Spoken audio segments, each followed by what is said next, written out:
नमस्कार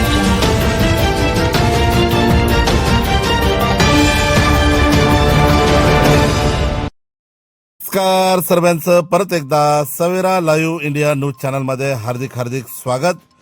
भाजपा स्थापना दिनी घराघरावर फडकतोय भाजपाचा ध्वज।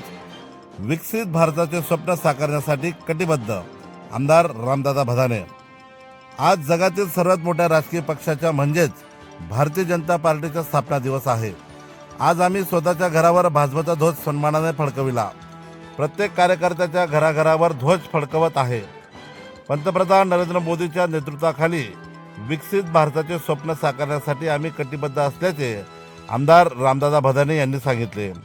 आमदार रामदादा भदाने यांच्यासह पदाधिकारी व कार्यकर्ते घरावर भाजपाचा ध्वज फडकवण्यात आला। यावेळी भाजपाचे जिल्हाध्यक्ष बापूसाहेब खलाणे, माजी कृषी सभापती अरविंद जाधव, भाजपा जिल्हा उपाध्यक्ष देवेंद्र पाटील, पंचायत समितीचे माजी उपसभापती विद्याधर पाटील, भाजपा जिल्हा उपाध्यक्ष देवेंद्र पाटील, जिप माजी सदस्य शंकरराव खलाणे, भैया सूर्यवंशी, सुनील बोरसे, संजय कपूर, किशोर संघवी, नानाभाऊ वाघ, सुनील जमादार, अशोक सुडके, संजय कपूर, गुलाब बोरसे, प्रवीण पवार आदी पदाधिकारी व कार्यकर्ते मोठ्या संख्येने उपस्थित होते।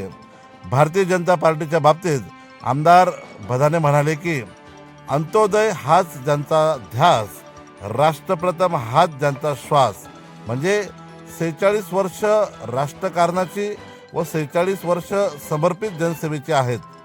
पंडित दीनदयाळ उपाध्याय यांनी मांडलेल्या अंत्योदयाचा या विचार आणि अटलजींनी पाहिलेले स्वप्न आज पंतप्रधान नरेंद्र मोदींच्या नेतृत्वाखाली प्रत्यक्षात येत आहे।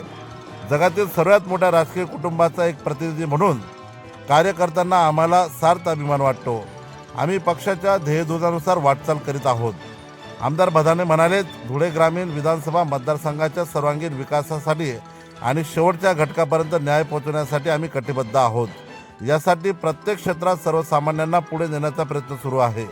सर्वसामान्य जनतेच्या शासकीय कामासाठी सरकारी कचेऱ्यांमध्ये खूपच चक्रा माराव्या लागायच्यात। आज भाजपाच्या माध्यमातून छत्रपती शिवाजी महाराज राजस्व अभियान सुरू आहे। गावागावात समाधान शिबिर होत आहेत। शासकीय अधिकारी प्रत्येक गावात पोहोचत आहेत। जागेवरच समस्यांचे निकाली निघत आहेत।